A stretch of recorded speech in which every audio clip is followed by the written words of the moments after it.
We're about to start our study with a message of the book Green Light. Seeing and hear. Vision and hearing should be developed as much as words and manners. When visiting any home, let us thank the kindness of the hostess without paying attention to a possible untidiness in the place. When hearing a phrase spoken by a friend, which is grammatically wrong, take into consideration the intention and elevated feeling in which it was said, without closely taking notes of the grammatical mistakes. See with goodness and hear with discernment. Let us not allow ourselves to see situations around us with malice which may envelop our thoughts. When hearing uncomfortable jokes about people and happenings, let us have enough courage to put them in the file of silence. Any bad or negative thing that we say to a friend as a secret works as if it was a poison in his ears. In any situation, it is essential not to force that we can see and hear, thus begin able to understand and help.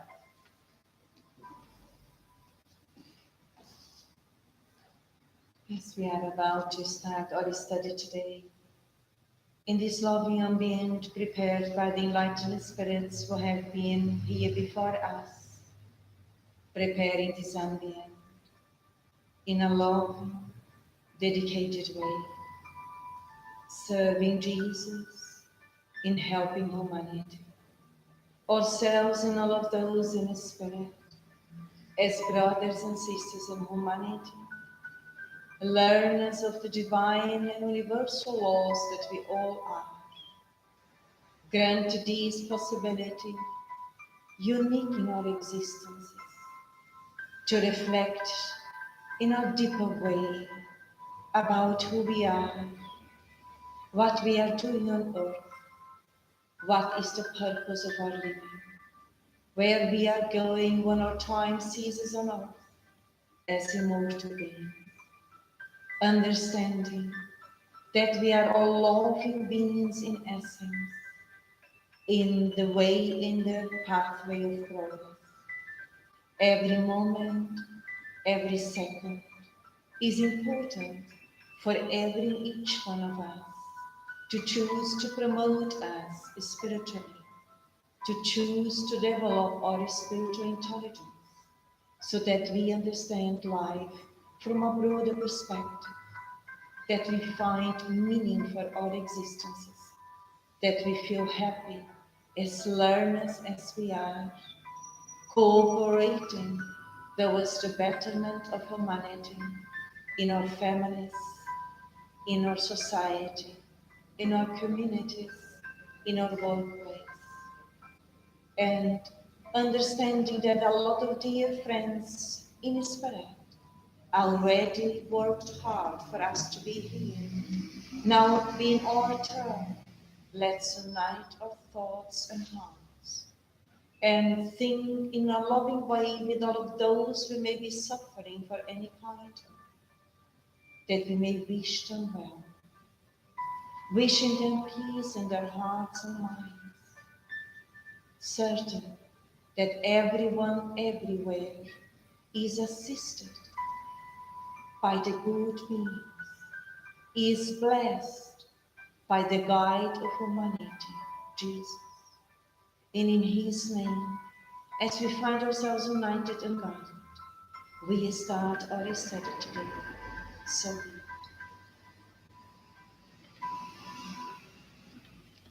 Hello everyone, as we carry on again once more our study as learners as we are, and we still are on the fourth part of the Spirit's book, which is the last part, and the chapter is entitled Hopes and Consolations, and we are reflecting for quite some time about the duration of future punishments. It's starting to clarify ourselves that within Spiritism we do understand that God is love, created us with love, loves us all as creatures as we are.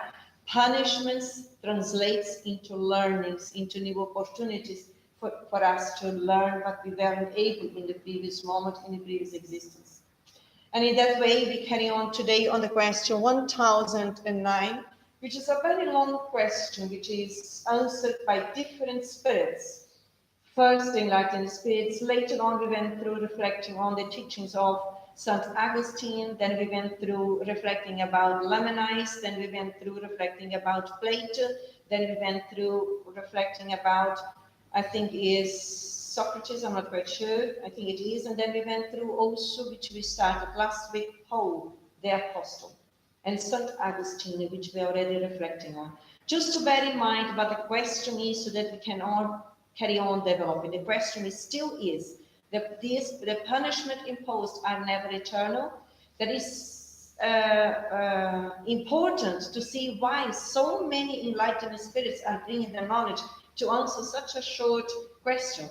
It is because to different pathways of spirituality or knowledge, we have been in the past, or some people in the present, learned that God punishes. And here are the enlightened spirits are blessing all of us with information, teaching us that God being love, he will never punish us. In that way, we are carrying on our clarifications from this question. I just read where we finished last week, which was the words which Paul, the Apostle, when he said, if you persist in such a frightening methodology, you will engender disbelief, the origin of every sort of social upheaval. I tremble at the idea of an entire social order shaking and grumbling upon its very foundations for lack of a penal sanction. So it's really, as we went through last week, helping us to eradicate within ourselves any possible understanding of punishment, because we are all here in our Father's home learning to love ourselves, learn to love life, learn to love others, learn to love all the experiences that we attract for ourselves, the good ones and the ones that we may refer as bad. Because through the eyes of the superior spirits, there is no such a bad experience. What we find challenging merely is what we haven't learned. So with that in mind, we carry on now, is still with Paul, the Apostle, when he's continued to teach us, saying, if you persist, people of ardent and living faith, vanguards of the day of the light, let us join efforts not to maintain old fables that are now discredited, but to revitalize the true penal sanction under forms that correspond to your customs, your sentiments, and the enlightenment of your era. What do we understand now by Paul when he is bringing in this new paragraph is still learnings for us? It's interesting when he started, people of ardent and living faith. What do we understand by that? I wonder what Paul is meaning when he refers to that. Come to me like it's the faith we, through the Spiritism, that we think quite in not just a blind way. We can have the reasons why we believe it, and not just why someone imposes us. So I'm not sure if it's that, but it's what comes. Ardent and living faith means, yes, understanding us as immortal beings, understanding that the teachings that enlightened spirits are bringing to humanity is not given by any human being, but by the enlightened spirits who bring Jesus' good news, which are God's words in relation to us here. So when he says ardent and living faith, we need to activate that internal inner power in believing in the greatest power in the universe, which is God, in understanding that everything that comes from God, who is love, will never be directed to us as punishment, but yes, to help us to enlighten ourselves from within and understanding day by day our experiences from that more rational faith. and understanding that faith is a divine sentiment. So again, it's helping us to expand our heart, in other words, our emotional intelligence, that we, through the intellectual intelligence and emotional intelligence, learn to believe in God. We just don't think about it, but we also feel that it's true. We feel that He is good. We feel that He is love. Okay? Then still Paul carries on and says, who in fact are the guilty? Those who through a transgression, through a wrong impulse of the soul, have distanced themselves from the objective of their creation, which consists in the harmonious cultivation of goodness and beauty as idealized by the human archetype, the good man, Jesus Christ. What is that coming to us? What do we understand with the first question of Paul? Who in fact are the guilty?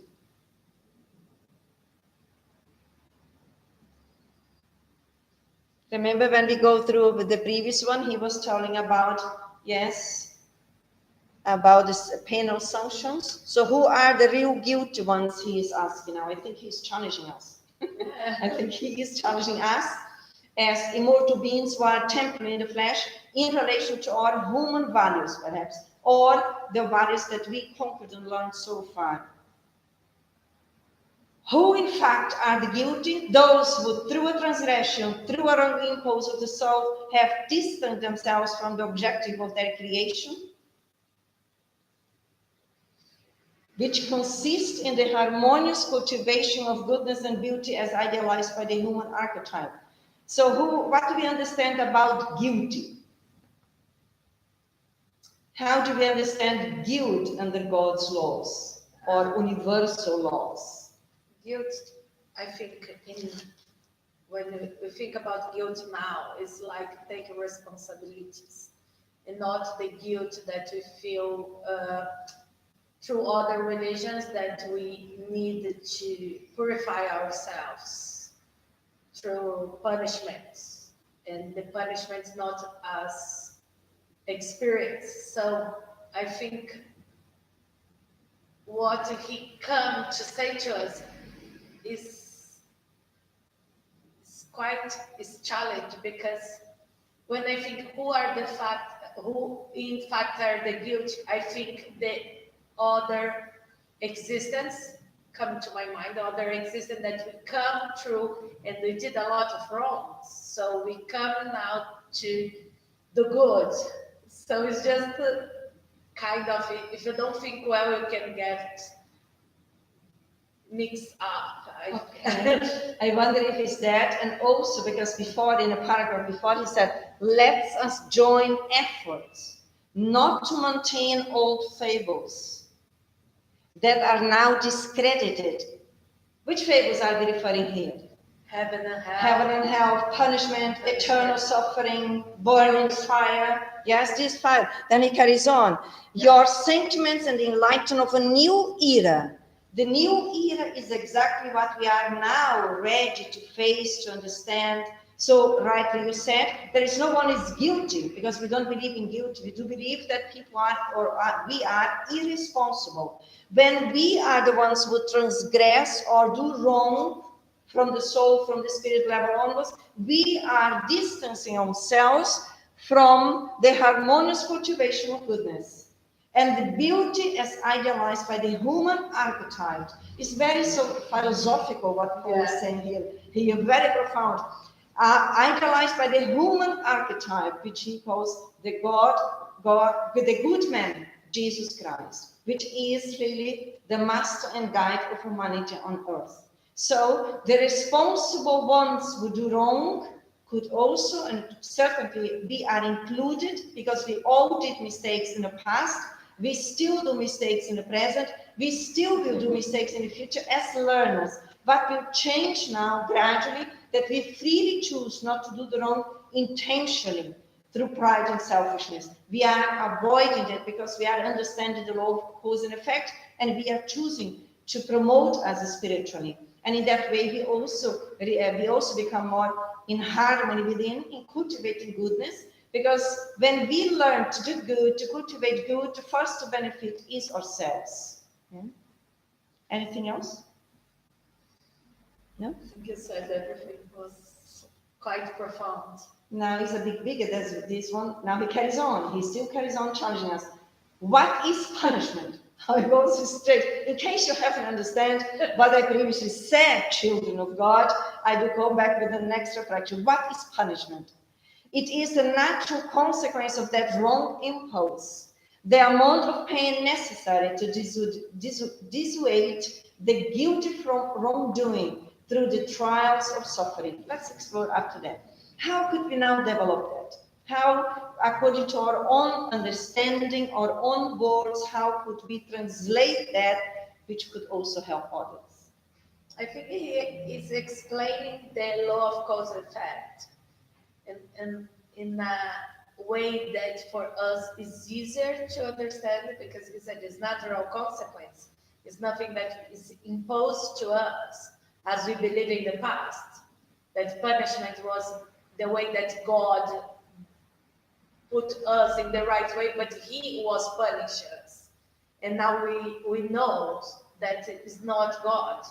So when we see it's kind of easy to take than just a burden. Mm-hmm.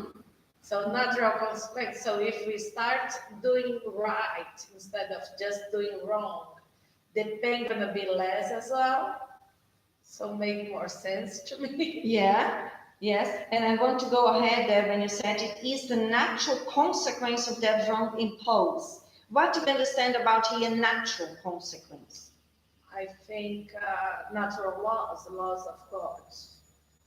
The one that could we say, as you mentioned, the law of cause and effect, which is under God's laws, which always favor the re-education of the spirit, to promote the spirit that was conquering real happiness. And the only natural way to get it is to realize what are my wrong impulses, take responsibility in a natural way without feeling guilty, without feeling that I'm punished, and change now the experiences freely. Because as you said, the amount of pain necessary to dissociate the guilty from wrongdoing through the trials of sufferings. So as long as we understand cause and effect, whatever I do, I will be facing, surely, intentionally, we will choose to do good. And yet, as learners, we still may do wrong here and there. But if our intentions are to get it right, the heaviness of the burden, the heaviness of the suffering will be less, because we intentionally are choosing already to do good.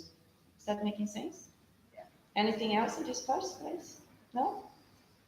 Then we carry on. Paul. Punishment is the goat that arouses the soul through its affliction to turn towards itself, to return to the path of salvation. What is he referring now in this phrase? He still is carry on explaining what punishment means. To arouse the soul through its affliction, to turn towards itself, to return to the pathway of salvation. So punishment being a natural consequences of my initial impulse, which I used my free will, which was wrong. Now he carries on saying, the objective of that, let's say, suffering is to awake myself, probably through affliction, as he says, because I cannot notice that through love, I refuse it. Then through the suffering, the affliction, as he uses, is helping me to bring myself back to myself, to the deeper self, to the essence of ourselves. So again, we have been quite distant of our essence, how we, through the pathway of evolution, use our free will. So the suffering or affliction is a methodology which is providing us self-awareness in terms on a deeper level, especially the responsibility, because no one is responsible for all own experiences. And when he said on the last part, to return to the path of salvation, what do we understand about salvation within the school of spirituality? What is salvation?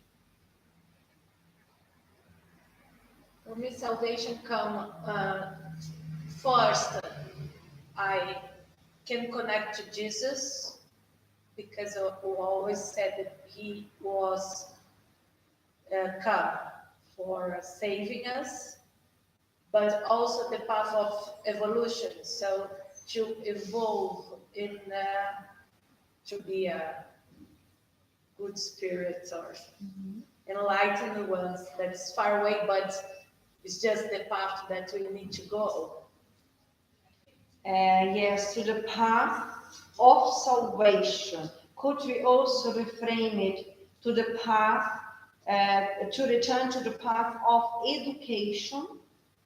Because we understand salvation different than a lot of other people do. We don't understand salvation that Jesus comes and raises us up, or God. We need to, through the self-education process, through learning the natural laws of life, we take responsibility without punishing us, without feeling guilty, and we re-educate our thinking, our actions, our feelings according to the natural laws, as he mentioned at the beginning, the natural consequence, the natural laws. And in that way, we grow, we progress, we evolve. Yeah?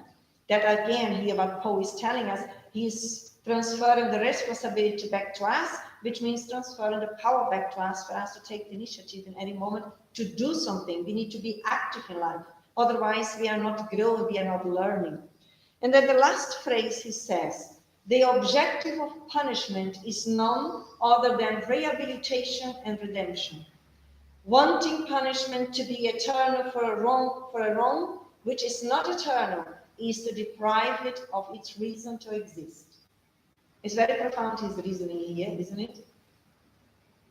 What do we understand here? The objective of punishment is none rather other than rehabilitation and redemption. How do we understand the words rehabilitation and redemption? For me, come to mind like a physiotherapy. So when you broke a bone and then it's fixing, you need to do physiotherapy to get back in the way that should be. So for me, come in mind just like we did the wrong in the past, now we are fixing the body, but we need to rehabilitate ourselves. So we need to punish or experience to force ourselves to do good for us. To stimulate the muscles of the spirit. Yes. To stimulate our spiritual body. Yes. To stimulate, to rehabilitate. Yes, it's quite correct. Well, rehabilitation means you need to go through a constant training and exercise that to vitalize, that to make it stronger. So rehabilitation in a sense of stimulating the virtues, the right values, the eternal values that we bring with them. And sometimes it's painful. So. Very painful. Why is painful is good? It's more or less what he said.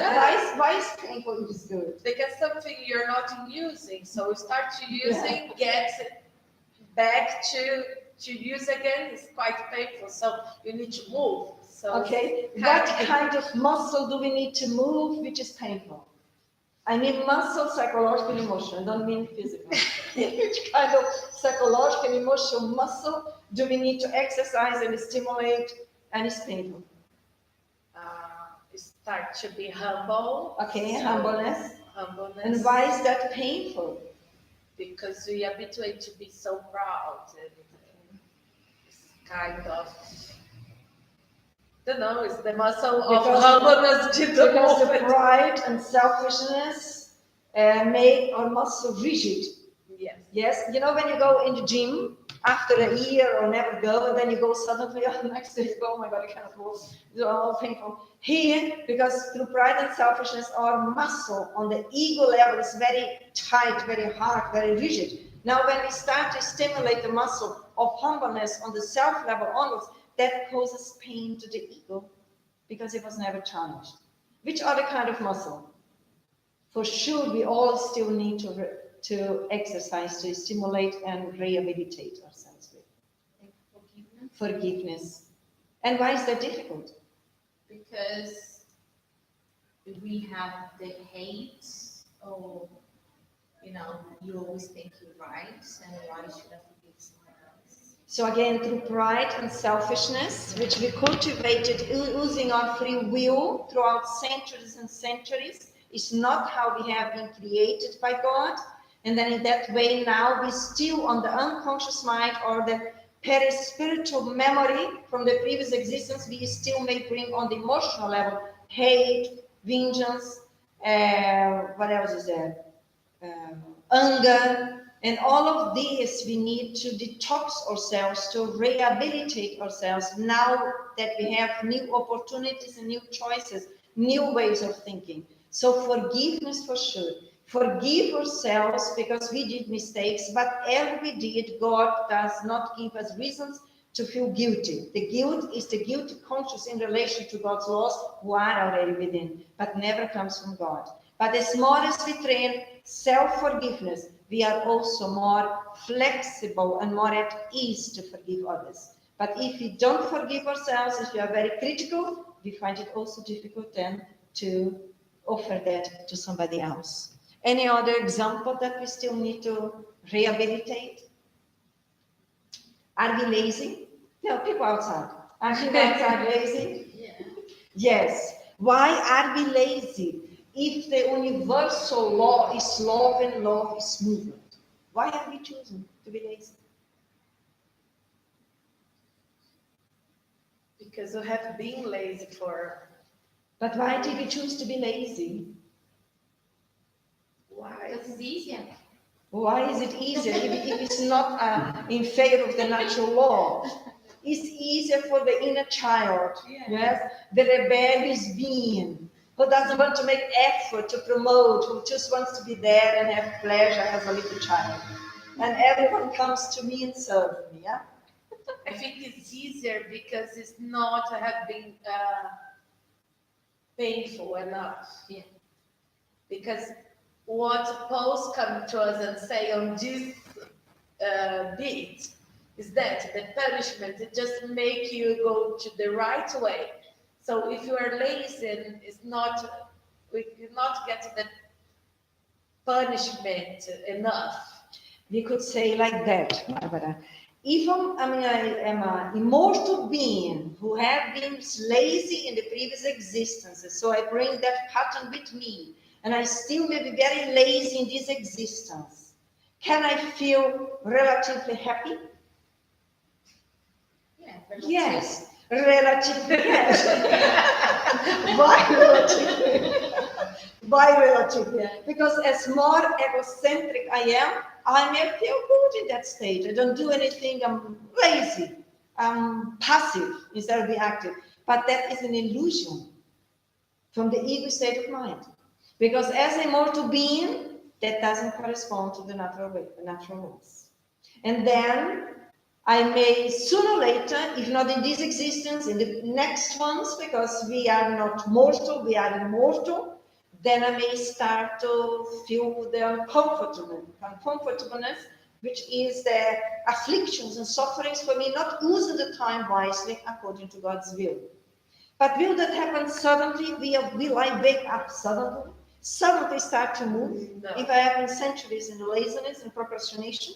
I think we can start suddenly, but that's gonna do like what we said, the rehabilitation.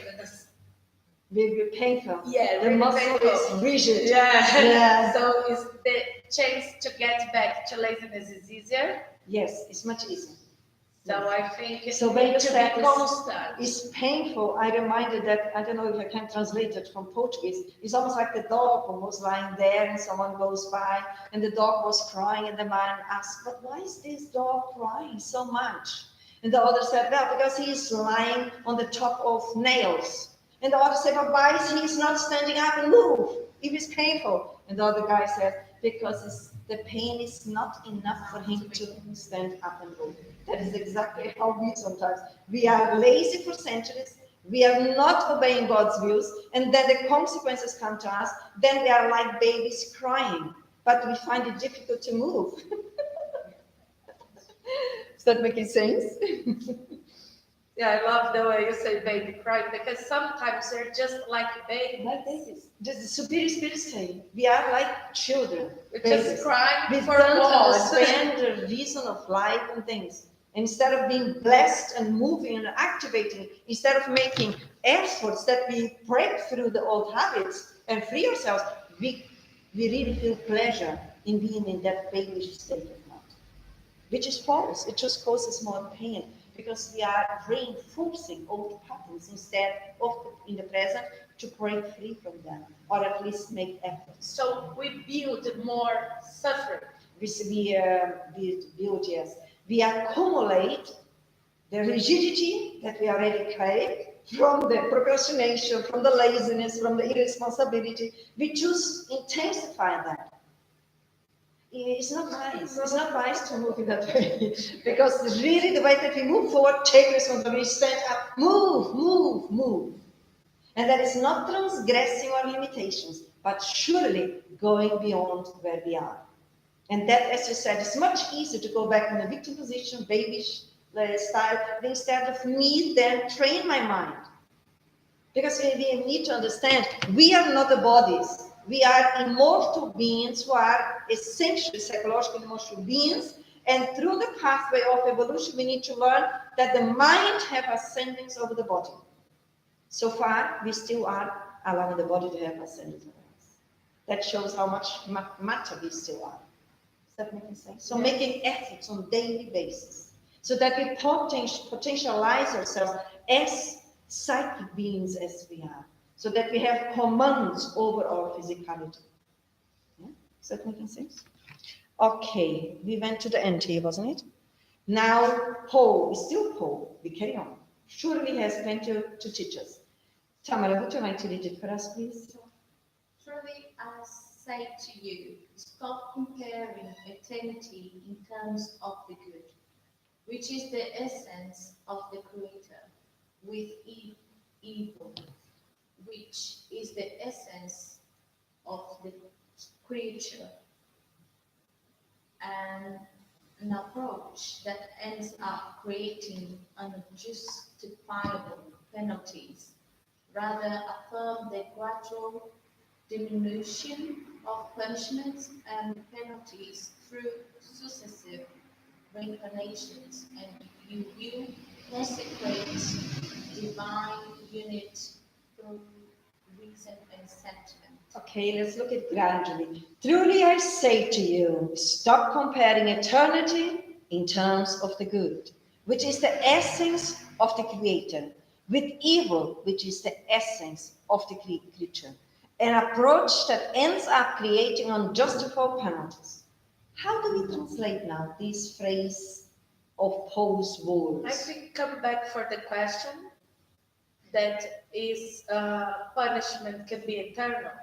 So what we say, how can punishment, that is what we talk about, the law of cause and effect, that make us go to the good path, be eternal as evil? Oh, so you're going to suffer forever.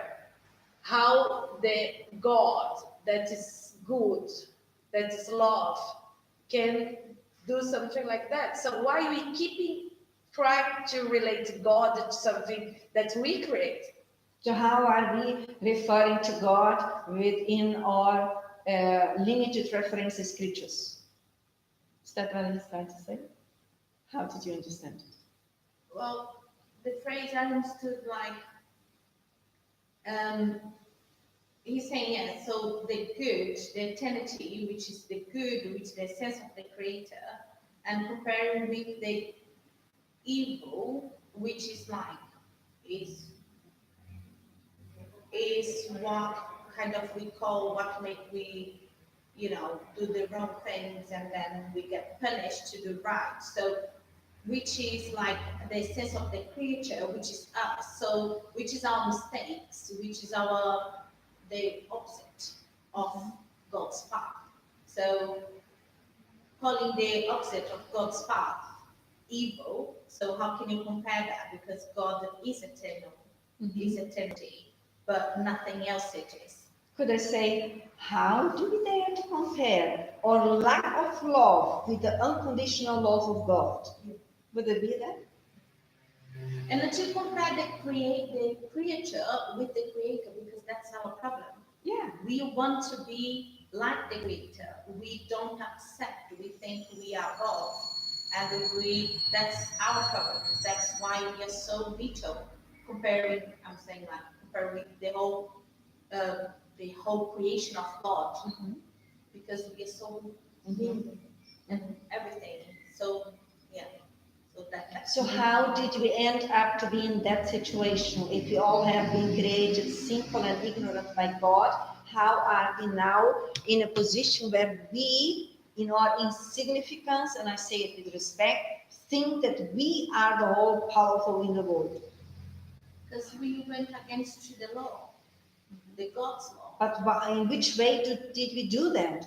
How did we end up to do that? When we depart simple and ignorant, what happened throughout the journey up to here? We made wrong choices. Right? But why did we do the wrong choices? Didn't we we have the reason? Are we not in the era of reasoning? You have, but you have the freedom also. So Well, Venice, yes, you have, but you use it wrong. Tell me that. I think it's Yes. more. Yes, I did use it. We did use it against the natural laws of life. Yeah. Remember the question in the Spiritist book, why not always reason is infallible? Because of the bad education and pride and selfishness. So we use the free will in a wrong way, based on the ego state of mind, focus on my personal interests, which also are rooted in my selfishness and pride. I was thinking it's much more not just reasoning, because we make wrongs just using the reasoning, but more about our emotions. Because until now, you have been, when you said why you think you are the best people in the world, but I think it's even worse. We think we are the best in the universe. Yes, that's correct. So it's so. That's even more sickening. Yeah, it's so hard to why? understand why we think we are the center of the universe. Because you touched on a keyword, or emotional dimension. In using our free will through selfishness, pride, personal interest, and keeping on doing what I want, keeping on doing what I want, hating, crimes, vengeance, and so on and so forth, I blocked my feelings. I blocked. I don't have sensitivity in terms of have compassion or be tolerance. And in that way, I developed the grandiose view about myself. The grandiose in terms of power from pride and selfishness, which now, as we are learning, we will understand through self-knowledge, self-education, that actually what we considered powerful is really the weak points that we carry within. The disconnection from the greatest source of all, the greatest power of all in the universe, which is God. I was just after that because, and on that situation that we carry on, and because we need to feed ourselves on that thinking, like we are the best. Okay, I don't believe on anything else. So for to feel that powerful, so like we don't believe on like the spiritism. Lots of people don't believe the science can, we still don't accept completely, about the science of spirits and all that. But because we are so, when we are settled, have a certain mind set up, mindset, you just, it's like you need to protect that little world. A very good word, protect. Yeah. It is a self-protection process based on the ego state of mind. And you said, well, we need to create that image. We learned through Spiritism that our minds are powerful, more powerful than most of the bacteria that exist on Earth. What we suggest and keep on suggesting, we create that reality, although it is false but temporary. When we help in a mediumship work, those spirits who are in a very low sphere, precisely with these aspects, with these behaviors, then we learn directly from them. They carry on saying, and they are persistent, they have disciplined the mind focus on that, and then sustain themselves in that, of course, it is temporarily an illusion. Because when they are brought through a mediumship world and helped, when the counselor can help them to go through the enlightened spirits, that vanishes very, very rapidly. Yeah. But we can sustain temporarily this illusion. When we talk about umbral, as we say, or the state of minds of cruel beings who temporarily are in that state, they create cities through the state of mind. But when we think about Jesus is the guide of humanity and the governor of earth, isn't he not also his mind? Yeah. Yes. But he is related to the power that comes from God. The other beings who are in these dimensions, they are creating it only on the intellectual level, disconnected with the emotional dimension. And therefore is temporary, because we are essentially rational and emotional beings. And Jesus is the evidence of that. Yeah? Then here was the first part. Then Paul carries on. Rather, affirm the gradual diminution of punishments and penalties through successive reincarnations, and you will consecrate divine unity through reason and sentiment. I think it's the two wings that you always said, the reason and emotion. And what he's saying, we gonna through all the reincarnation, we gonna have less suffering and come more near to the divine unit. So we're going to the right path near God. Okay? We choose. I have a doubt. Yes. Hopefully we choose. Because so far we choose unconsciously, irresponsibly, in a blind way, not knowing the consequences of our actions. Now we are learning and taking inner freedom to choose to do different. I have a question here when Paul says, where is it? Through successive reincarnations. Let's imagine that there are dear ones, brothers and sisters in humanity who are studying with us who never heard about it. What do we understand about successive reincarnations? How can we translate that to help others also to understand it? Is successive, I'm just confused about the meaning. Is being success about the incarnation, or is successive like You one see the after phrase, the other? rather, affirm the gradual diminution of punishments and penalties through successive reincarnation, and you will consecrate divine unity through reason and sentiments.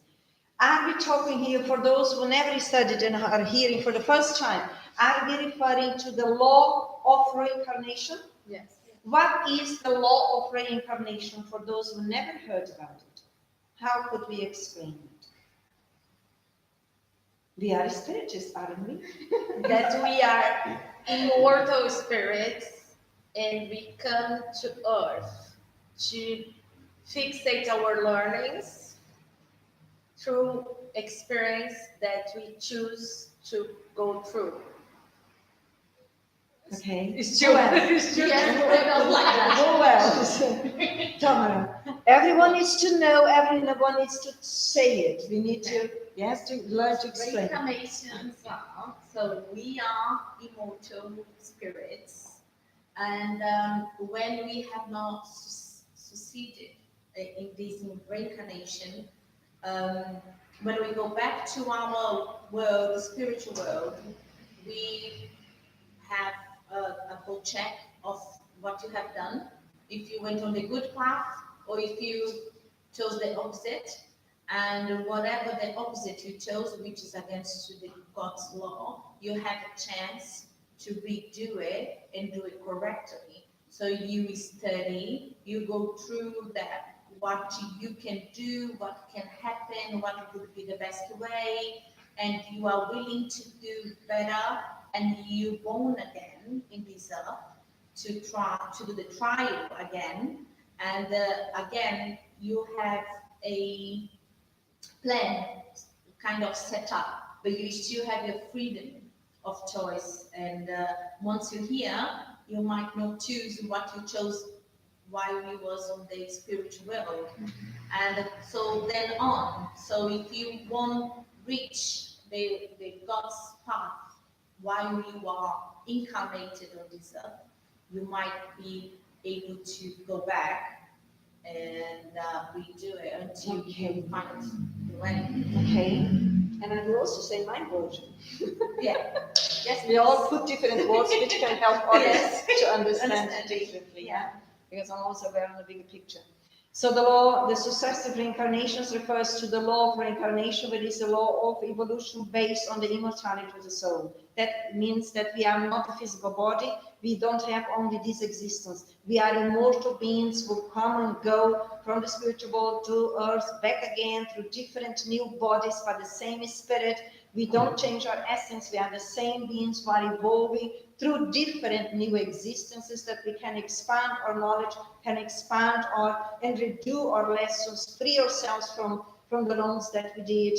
So it's a blessing actually to understand what we didn't get right in one existence, and we may be out of the flesh, out of the physical body. Instead of complaining, let's study where you are, as we are also studying. Sooner or later, we'll be offered a new opportunity for us to come back to the flesh again and carry on our experiences as immortal beings. And that is quite freeing and quite blessing for all of us. Okay? It's training. We all are capable. Now we are with the words of Allan Kardec, which are the rest of the paragraphs referred to Allan Kardec. And he says, humans are stimulated to morality and turned from evil by the lure of reward and the fear of punishment. But if such punishment is reprehended in a way that finds reason, it will yield no influence. Rather, it will be rejected in its totality from foundation. However, if the future is presented under a logical form, it will not be rejected. Spiritism provides such an explanation. Now, let's go through gradually. What do we understand about Allan Kardec's input here in the question 1009 regarding the duration of future punishments under the chapter Hopes and Consolations? If you take the first phrase, what is coming to us? When he says humans are stimulated to morality and turned from evil to the lure of reward and the fear of punishment. What do we understand? Humans are stimulated to morality. I think we, through all our existence on earth, we are always stimulated to be good. But instead of doing good for our own evolution, we just turn from evil because of reward or fear of punishment. So is that what he explained? That is different now when we study the Spirit's book. Okay. What else? Humans are stimulated to morality. What do we understand about morality? Some people may be very resistant when they hear the word morality. What is morality? I think it represents who we really are. Because morality is the choice that you express yourself. So if you have good thoughts, you have good actions. If you have bad thoughts, you will not have bad actions. So really, you can think, let's example, you can think that I'm a very nice person and I don't talk loud. But then when you speak, you talk loud. Mm-hmm. So I may be presenting myself as a very calm, soothing person, while my mouth is closed, yes? And then when I stand up and say something in the first charge, everything comes up, yeah? Yeah. So it's like, it's morality, so it's what we really are, because we have our choices, and our choices shows what we really think. Well, when you say morality is what we really are, what are we really? We are what we do, right? Sons of Still God. doesn't make sense to me. Children of God. We are children of God. What else? And we inherited everything from God. So we have not in all, I don't know how to say, but we have in our conscience all the good things that we can become. All the good things, haven't understand. What is that? Be The God's humble. I haven't understand. What means God's law? What are the all good things? Let's imagine people who are studying with us who never heard it. How would we say? You are right what you're saying, but your language is global. Be specific. Okay, specific. Love. Love. Love. So how do you understand love this stage where we are? Love on this stage that we are, it means that when you love yourself and you love your next, your neighbor, any person, so you respect yourself, you respect the neighbor, you want the good for yourself, you want the good for the neighbor. So that's the way of love. Correct. Other example. Compassion. Compassion. How would that be expressed through behavior? Not doing something that you don't want someone doing to you. Okay. So, not just feeling, because it's easier just, oh, poor people, they're suffering, but I never go there and help them, yeah? I keep distance. Yes. And if I'm very close, I cannot tolerate this. Then I show where I am, the poorest one of the poor. You can't speak, the person give the hand to shake your hand, you probably touch them. Yes. And that's not Yeah. compassion, right? And another aspect of morality is learn to be forgiving. Is that correct? Other aspect, learn to be tolerant, learn to be persistent, learn to be disciplined, learn to be punctual, humble, responsible.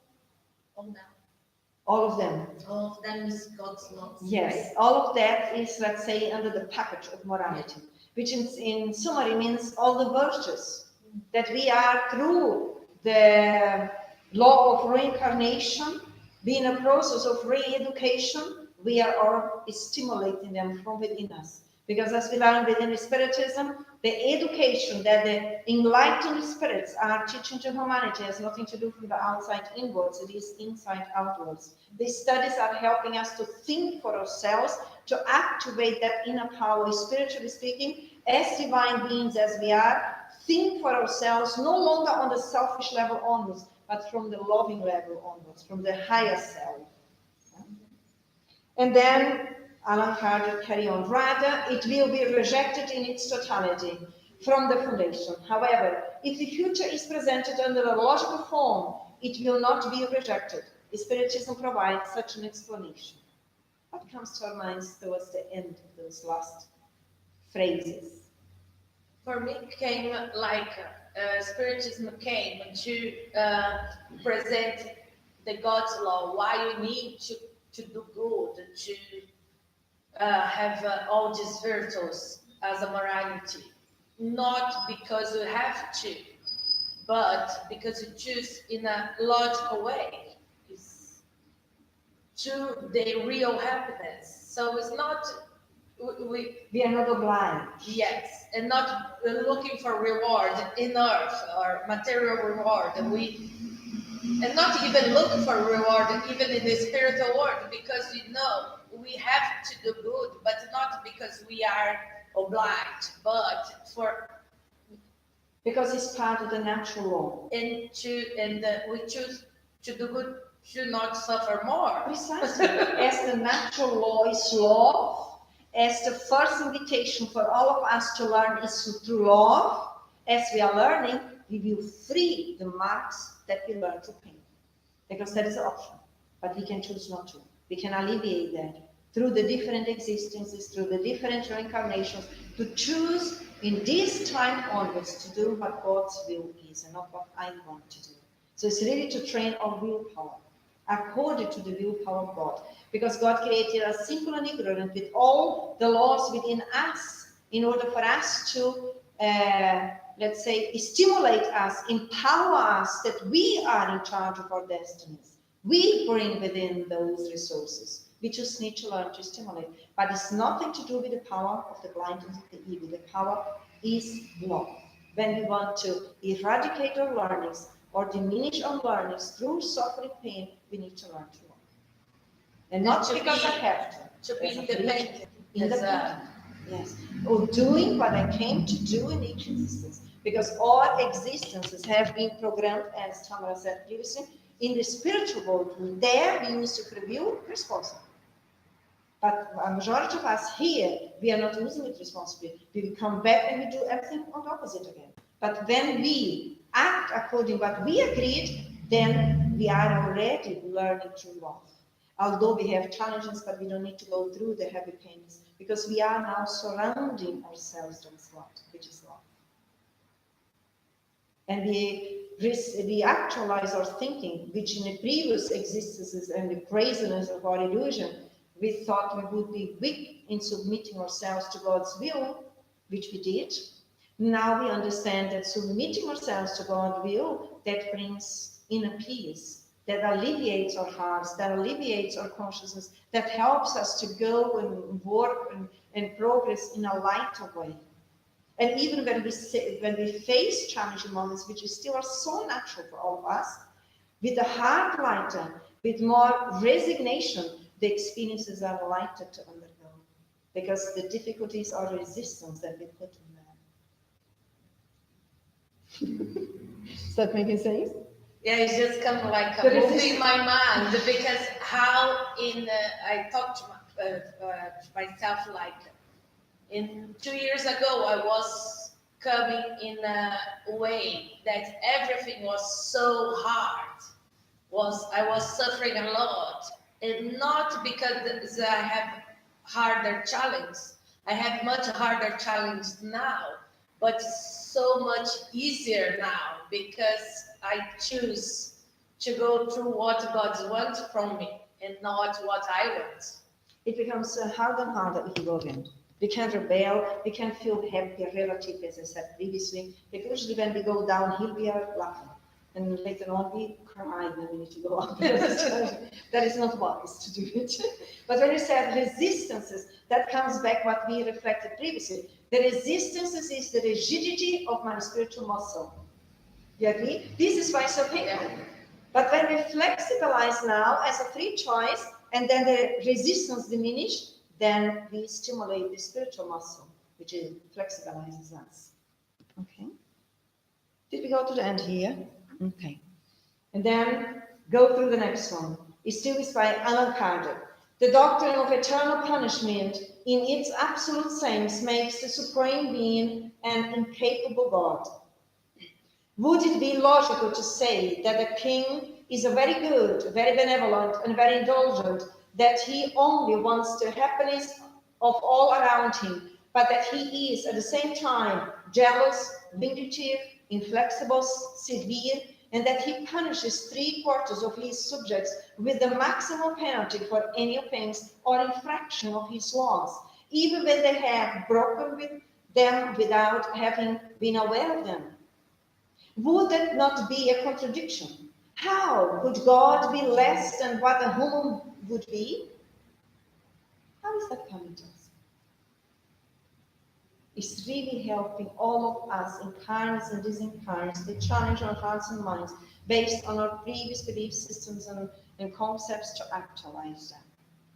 Bring the power back to us and think in a rational way as life is from the eyes of immortality. I see this, it just makes me remember when in the past, when I was involved in religion, and it was thought that this is the way, that's how it is, and that's how we've been told, And that's it. and I have these questions. I have to ask myself, and I'm studying the Bible and all that, but how, at the same time, in one sentence, they said, oh, God is great, God is this, God is that, and then they say, oh, if you do something, you know, you're going to be punished and it's wrong and all that. And in my head, and I was a child, it was already in my head like, that doesn't make sense. And when I come to ask and all that, I just been told that it is what it is. Just follow. And in my head, I'm like, no, you know, I don't want to follow. I do live by God. I do know that He exists. I do believe in Jesus and all that. and all the sense in a certain way, but they cannot deny these questions because it doesn't make sense in my head. And anyway, this is just come to remind me that like the opposites that we have been taught and show it all these years. And once you meet Spiritism, it's just like, I don't know if you, the person probably would have questions from before, but for me, who I had loads of questions and I couldn't understand stuff. And I knew that there was an explanation somehow, and I found it. And for me, it's just like Allan Kardec just saying how, it's just making the same question that I probably, the question that I had in the past, so that maybe people have, and some people I think what happens to you, happens to us, happens to all us as immortal beings sooner or later. Why? Because we are all under the law of progress. The different schools of religiosity on earth, there are different schools for different spirits and different level of evolution. When we reach one level of understanding, we start to feel uncomfortable in that, and then naturally we move on to the next one, which is a natural process. But we respect others as they are, but we also thought that in the past. We also went through that, we just believed, we did the cross, we didn't understand what it was, because we haven't been stimulated. I remember where I was back, you just sit there and you're here, but you don't think about it. Now we are here, presented with Jesus' lessons in a different paradigm, which helps us, the main focus is to help us to think for ourselves, which helps us to reflect. We as immortal beings, creatures created by God with love, we need to learn to think for ourselves. We need to learn to understand God's laws. We can never understand through the psychic of somebody else, although we learn with each other. But the uniqueness as a being as we are, that needs to be stimulated by each one of us. And as more as we comprehend, we understand where we came from, we respect, but we keep on moving forward. Law of progress is forward. Yeah? And I think this will activate that when we understand, it's not that it's just automatic because I have been told, no, you carry on doing it. So it's automatic, right? So when you understand, you choose to do so. So it's much more. When I just heard, it is a certain level of learning, let's put it. When we came from a different stage, going through this is one kind of learning. But sooner or later, naturally, our nature needs to move forward. And then it's where the uncomfortable starts and we move forward. And then it's no longer, I believe because love is good. Why? Because the Bible says. But why? The Bible says. But why? I cannot go beyond that. So when we are stuck at that point, then it's time to expand and go beyond that and respecting the previous studies, the previous stages, but not getting stuck in that level and moving forward. So in that way, we are coming to the end of our studies today. And as always, we finish it with our final prayer, with our hearts full of joy and gratitude. There was our Master Jesus. There was God, the creator of everything and everyone. There was the enlightened spirits who are always with us, inspiring us and helping us. All of us were here to review our concepts, to challenge them even, as immortal beings as we all are, created by God with love in order to learn to love.